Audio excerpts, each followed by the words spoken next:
प्यारे विद्यार्थियों, स्वागत है आपका प्राइम साइंस क्लासेज में। आज हम लोग बायोलॉजी का सेशन लेकर आए हैं, जिसमें बायोलॉजी का फर्स्ट लेसन है क्लास 12 का, जीवों में जन्म या जीवधारियों में प्रजनन के नाम से है, रिप्रोडक्शन इन ऑर्गेनिज्म। जैसा कि आप जानते हैं कि रिप्रोडक्शन जो लिविंग बींग्स का होता है, इंपॉर्टेंट कैरेक्टर होता है। लिविंग बींग्स की कैरेक्टर की बात करें, सजीवों के लक्षण की बात करें तो छोटे छोटे क्लासों से भी आप लोग पढ़ते चले आ रहे हैं कि सजीव और निर्जीव में अंतर क्या क्या होते हैं। बहुत सारे अंतर आप जानते भी होंगे, जैसे सजीवों में पोषण होता है, श्वसन होता है, गति होती है, ग्रोथ करते हैं, उत्सर्जन।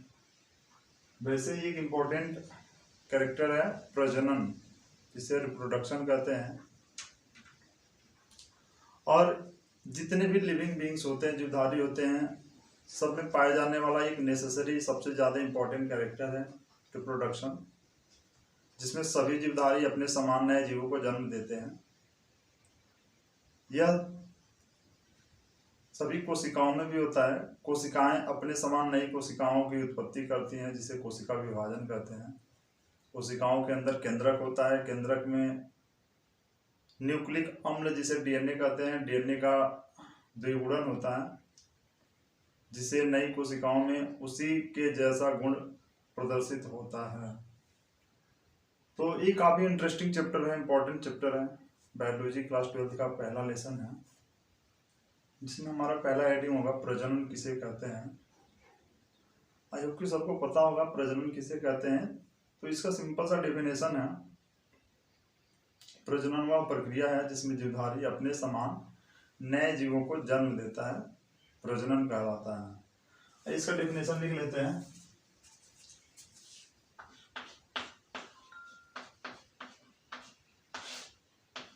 प्रजनन, रिप्रोडक्शन,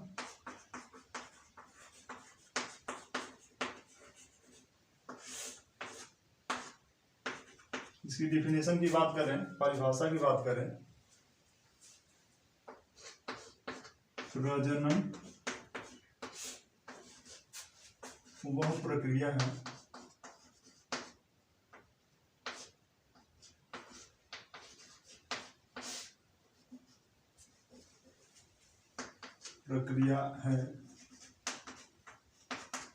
जिसमें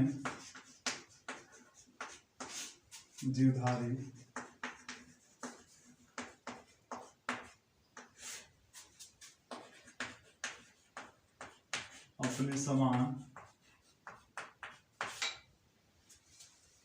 अपने समान संरचना,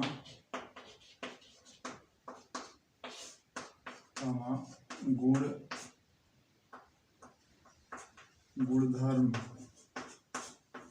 वाले नए जीवों को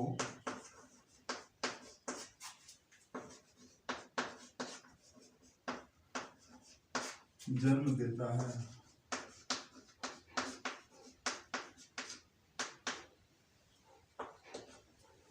ये हमारा डेफिनेशन हो गया। प्रजनन वह प्रक्रिया है जिसमें जीवधारी अपने समान संरचना गुणधर्म वाले नए जीवों को जन्म देता है, प्रजनन कहलाता है। जैसा कि आप जानते हैं कि जितने भी जीवधारी होते हैं अपने ही समान नए संतानों को जन्म देते हैं। जैसा कि देखा होगा आपने कि मानव है तो मानव को जन्म देगा, कोई पौधा है तो जो पौधा है उसी पौधे का निर्माण होगा। आम का पेड़ है तो केवल आम के पौधे को ही जन्म देगा। तो इसी तरह से सभी जीवधारी का अपना एक निश्चित जीवन काल होता है, क्योंकि कोई भी प्राणी अमर नहीं होता है। एक निश्चित आयु के बाद उसे मरना ही है। तो जान लेते हैं कि जो जीवधारी होते हैं उनका जीवन काल क्या होता है।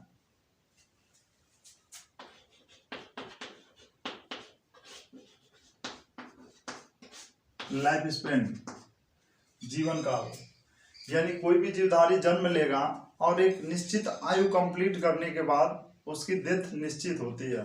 तो जीवों के जन्म से, जीवों के जन्म से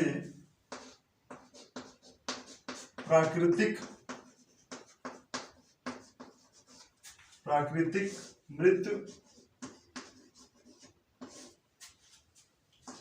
तक के समय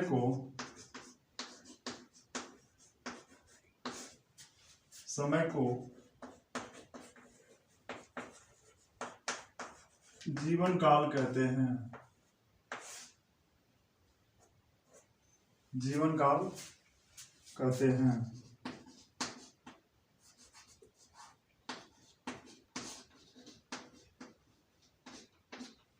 जीवों के जन्म से प्राकृतिक मृत्यु तक के समय को जीवन काल कहते हैं, यानी बर्न टू नेचुरल डेथ।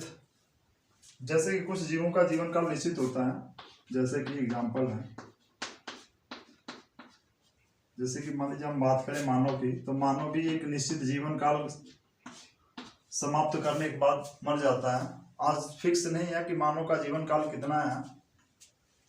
कुछ लोग मानते हैं कि 60 साल मानव का जीवन काल है, कुछ लोग 70 साल मानते हैं, कुछ लोग 80 साल मानते हैं, लेकिन एक्चुअली मानव का जो जीवन काल है 80 साल माना गया है, 80 वर्ष।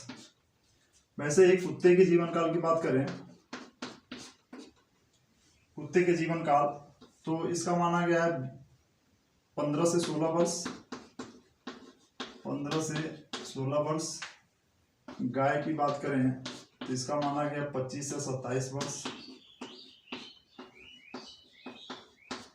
25 से 27 वर्ष। घोड़ा की बात करें 50 वर्ष। कुछ ऐसे पौधे हैं जिनका जीवन काल, पौधे जैसे गेहूं, कामधान, इनका जो जीवन काल होता है 3 से 4 माह का होता है, 3 से 4 माह का होता है।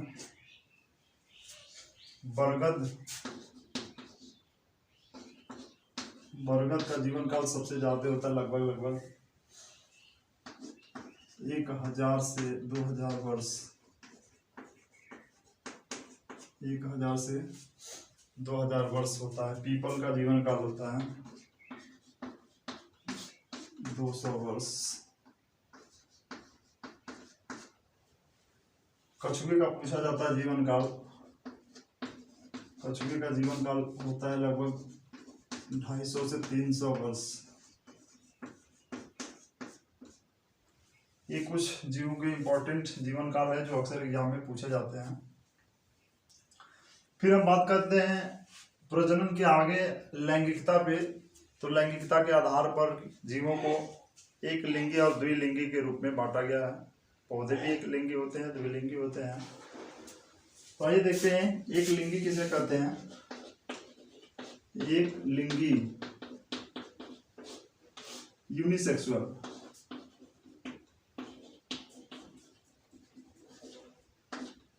यूनिसेक्सुअल वे जीव जिनके शरीर में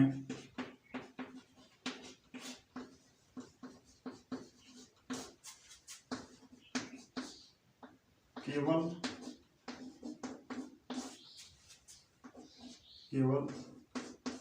नर या मादा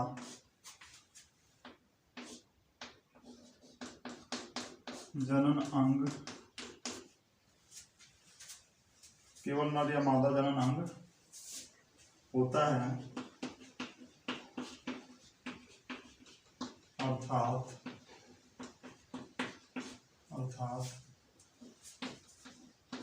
नर व मादा अलग अलग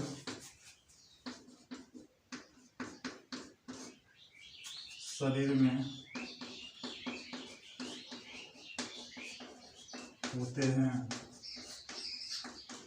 नर व मादा अलग अलग शरीर में होते हैं, उन्हें हम क्या कहते हैं, एक लिंगी कहते हैं।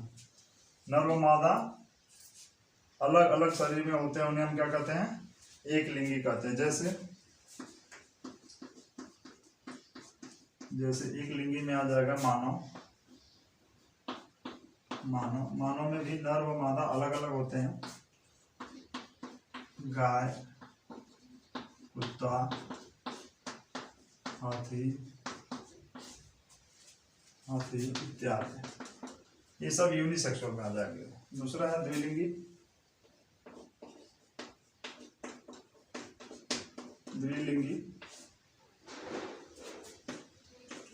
बाइसेक्सुअल,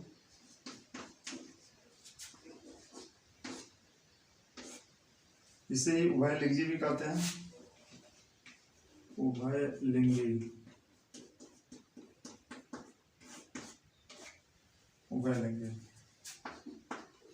वे जीव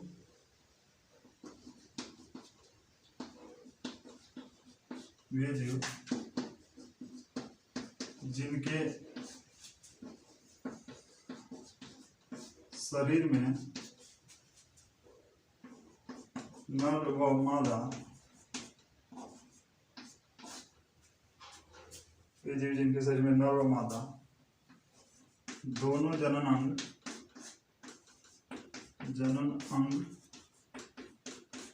पाए जाते हैं,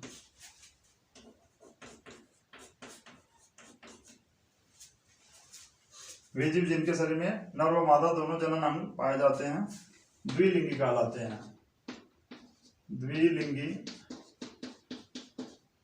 या उभयलिंगी।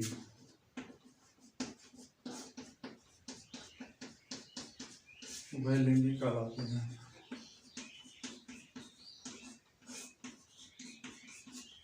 उभयलिंगी कहलाते हैं। इसका उदाहरण हो जाएगा जैसे अर्थवर्म यानी केंचुआ, जोंक लीच जिसे कहते हैं, ये याद रखेंगे आप। वे जीव जिनके शरीर में नर व मादा दोनों जनन अंग पाए जाते हैं उन्हें हम द्विलिंगी कहते हैं, बाइसेक्सुअल कहते हैं। तो ये लैंगिकता के आधार पर यूनिसेक्सुअल और बाइसेक्सुअल को डिवाइड किया गया है, जो कि काफ़ी ज़्यादा इम्पोर्टेंट है। एक लिंगी जंतु होते हैं जिसमें नर व मादा अलग अलग होते हैं, मेल बॉडी अलग होती है, फीमेल बॉडी अलग होती है। नर शरीर में नर जननांग और मादा शरीर में मादा जननांग होता है। नर शरीर में नर जननांग से नर युग्मक का निर्माण होता है और मादा शरीर में मादा जननांग से मादा युग्मक का निर्माण होता है। नर युग्मक को शुक्राणु कहते हैं, मादा युग्मक को अंडाणु कहेंगे मेल है तो ह्यूमन बीइंग्स में। ये दोनों युग्मक मिलते हैं तो जाइगोट बनता है। मिलने की प्रक्रिया को निषेचन कहते हैं। अब प्रजनन को डिटेल पढ़ेंगे तो प्रजनन के मुख्य दो भाग हैं, एक है लैंगिक प्रजनन और एक है अलैंगिक प्रजनन।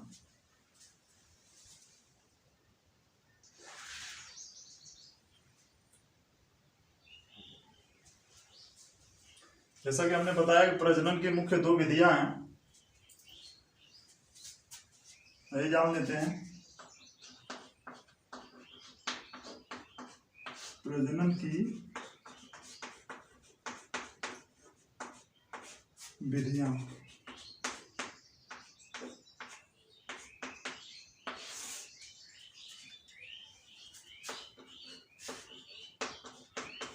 प्रजनन की मुख्य दो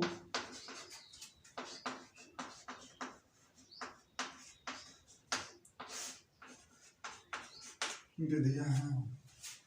पहली विधि है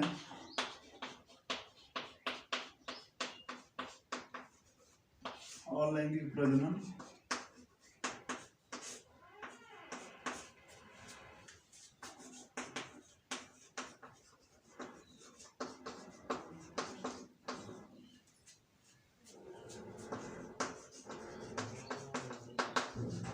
ये सेक्सुअल रिप्रोडक्शन। दूसरा है लैंगिक प्रजनन।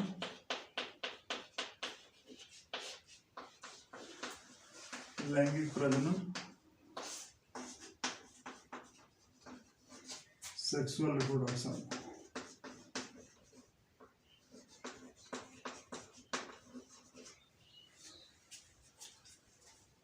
पहली विधि चर्चा करेंगे अलैंगिक प्रजनन की। अलैंगिक प्रजनन की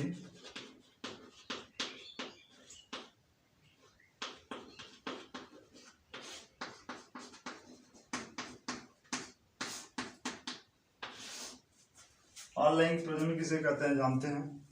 यह निम्न श्रेणी के जंतुओं में तथा अधिकतर पौधों में होने वाली एक विधि है, जिस विधि में एक ही जनक इन्वॉल्व होता है, पार्टिसिपेट करता है। एक ही शरीर से नए नए जीवधारियों का या नए नए जीवों का निर्माण होता है, जिसे हम कहते हैं अलैंगिक प्रजनन, जिसमें इसकी विशेषताएं हैं कि इसमें युग्मक का निर्माण नहीं होता है। जान लेते हैं युग्मक क्या होता है। तो लैंगिक प्रजनन की प्रक्रिया में जो लैंगिक जनन अंग होते हैं उसमें अर्धसूत्र विभाजन की प्रक्रिया द्वारा युग्मक का निर्माण होता है। युग्मक में गुणसूत्रों की संख्या होती है आधी, तो नर युग्मक में आधे गुणसूत्र और मादा युग्मक में आधे गुणसूत्र, दोनों गुणसूत्र मिल करके एक जाइगोट बनाता है और जाइगोट विकसित करके नए जीवों का निर्माण करता है। यह लैंगिक प्रजनन में होता है। लेकिन अभी हम अलैंगिक प्रजनन पढ़ रहे हैं, और अलैंगिक प्रजनन में ऐसी कोई प्रक्रिया नहीं होती है जिसमें युग्मक बनता हो, यानी इसमें युग्मक का निर्माण नहीं होता है, निषेचन की प्रक्रिया नहीं होती है। ये बहुत सिंपल मेथड है। इसमें कोई भी जीवधारी का अंग, जैसे पौधा है तो जड़, तना या पत्ती, और जंतु है तो कोई भी उसका वेजिटेटिव पार्ट, कायिक अंग टूट करके, कट करके या विभाजित होकर के नए जीवों का निर्माण करता है, तो यह प्रक्रिया अलैंगिक प्रजनन कहलाती है। ठीक ना। तो इसमें क्या होगा कि इसका परिभाषा बहुत ही सिंपल है।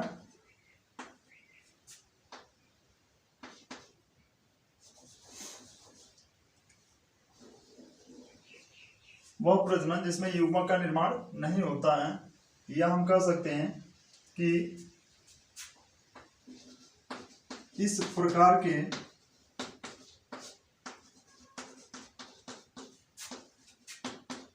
प्रजनन में एक ही जनक माने पेरेंट्स भाग लेता है,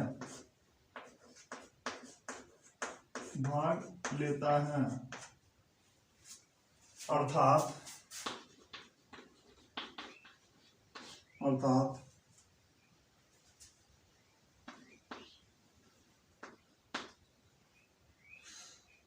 इस प्रकार के प्रजनन में एक ही जनक भाग लेता है, अर्थात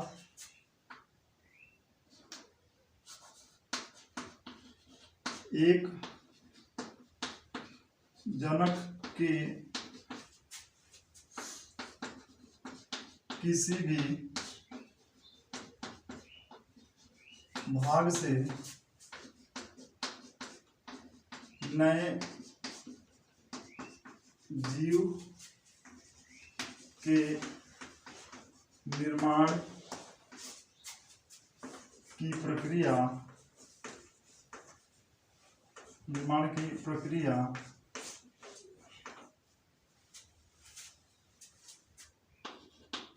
अलैंगिक प्रजनन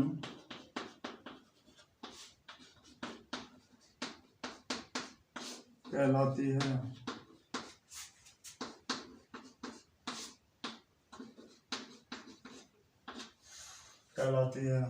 यह एक सरल और आसान विधि है जिसमें कम समय में अधिक मात्रा में नए संतानों को उत्पत्ति किया जा सकता है।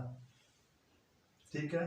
और इसमें जो उत्पत्ति या उत्पन्न संतान होते हैं वह जनक के समान होते हैं, क्योंकि एक ही जनक से नए जीवधारी का निर्माण हो रहा है, तो उसमें कोई भिन्नताएं नहीं आती हैं, और भिन्नता न होने के कारण ही इसे क्लोन कहते हैं। कोई भिन्नता न होती है इसीलिए इसे हम क्या कहते हैं, क्लोन कहते हैं। तो अलैंगिक प्रजनन निम्न विधियों द्वारा होता है। यहाँ लिखेंगे अलैंगिक प्रजनन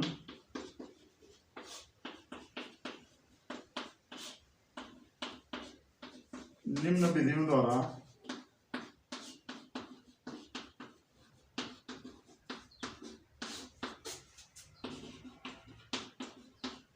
होता है। अब अलैंगिक प्रजनन की निम्न विधियां हैं, देखते हैं कौन कौन सी विधि हैं। तो पहली विधि है इसमें विभाजन, पहली विधि है विभाजन जिसे हम कहते हैं फिजन।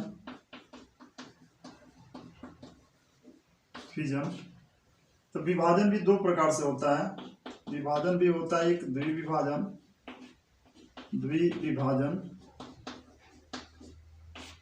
जिसे हम कहते हैं बाइनरी फिजन।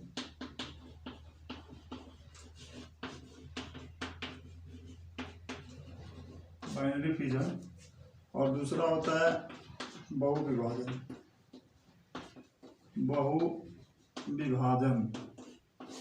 जिसे हम कहते हैं मल्टीपल फिजन।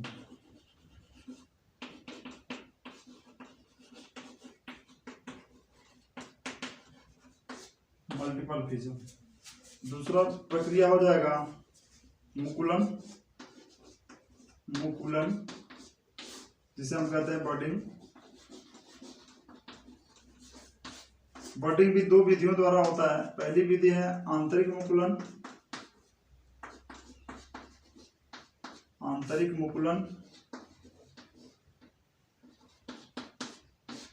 इंटरनल बडिंग कहेंगे। दूसरा है बाह्य मुकुलन,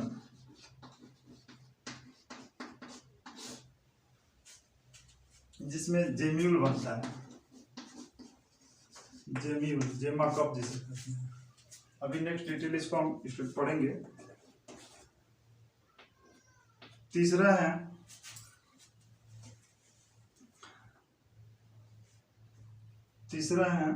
बीजाणु जनन,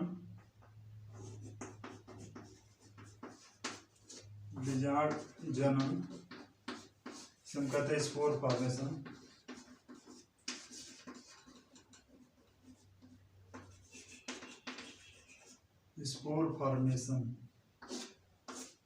बीजाणु जनन भी विभिन्न विधियों द्वारा होता है, जिसमें से होता है एक चल बीजाणु, एक अचल बीजाणु। कोनिडिया होता है, बेसिडियो स्पोर होता है, क्लेमाइडो स्पोर होता है, ये प्लाइनो स्पोर होता है। ये विभिन्न प्रकार के होते हैं। चौथे की बात करें हम तो द्विविखंडन, पुनरुद्ध भवन, जिसे हम कहते हैं रीजनरेशन।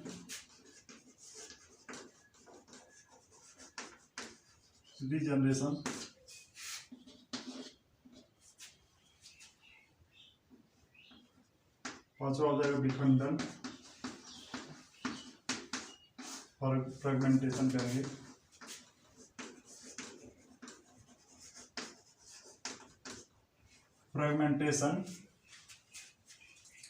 छठा हो जाएगा कायिक प्रजनन,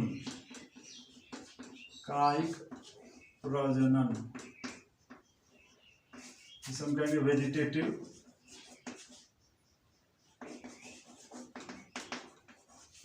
रिप्रोडक्शन।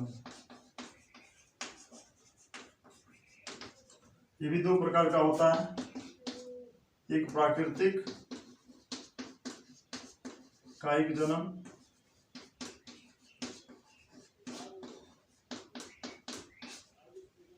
दूसरा होता है कृत्रिम कायिक जन्म। कृत्रिम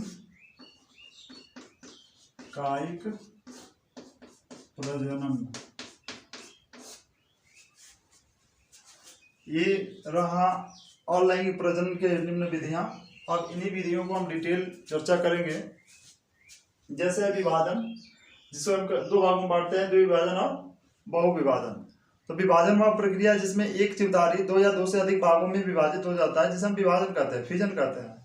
और फिजन को मुख्यतः दो विधियों में पढ़ते हैं, द्विविभाजन, बाइनरी फिजन। बाइनरी का मतलब होता है बाई मतलब दो, यानी एक जीव दो भागों में विभाजित हो जाता है। One mother cell divided into two daughter cell, this process is also known as binary fission.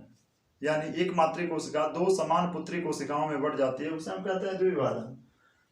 और बहुविभाजन की प्रक्रिया जनरली कुछ जीवों में होता है, जिसमें एक जीव विषम परिस्थितियों में दो से अधिक भागों में विभाजित हो जाता है, उसे हम बहुविभाजन कहते हैं। नेक्स्ट हमारा है मुकुलन।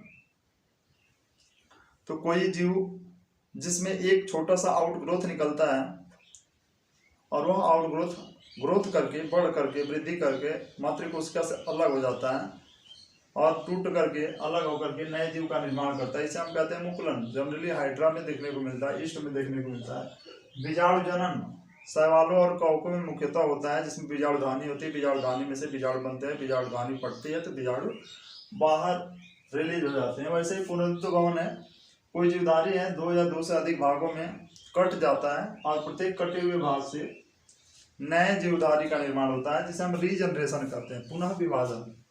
वैसे ही विखंडन, ये भी जनरली शैवालों में होता है कि शैवाल 2 या 2 से अधिक खंडों में विखंडित हो जाते हैं, टूट जाते हैं। यदि टूटे हुए भाग में न्यूक्लियस है तो वह ग्रोथ करके नए प्लांट या नए ऑफस्प्रिंग एनिमल बनाते हैं, उसे हम कहते हैं विखंडन। कायिक प्रवर्धन है, या जिसे हम कायिक प्रजनन कहते हैं, वेजिटेटिव प्रोपोगेशन, ये इंपॉर्टेंट विधि है। यह 2 विधियों में पढ़ते हैं हम इसको, प्राकृतिक और कृत्रिम, दोनों विधि। प्राकृतिक विधियों द्वारा जड़, तना और पत्ती द्वारा होता है। मानव अपने लाभ के लिए यदि नए प्रकार से जीवों को पौधों में यह प्रक्रिया कराता है, जिसे हम कहते हैं कृत्रिम कायिक जनन। तो इसका स्क्रीनशॉट एक ले लेंगे और इसको अपनी कॉपी में नोट डाउन करेंगे और याद करेंगे। जो भी डाउट होगा आप कमेंट सेक्शन में पूछ सकते हैं। Thank you so much.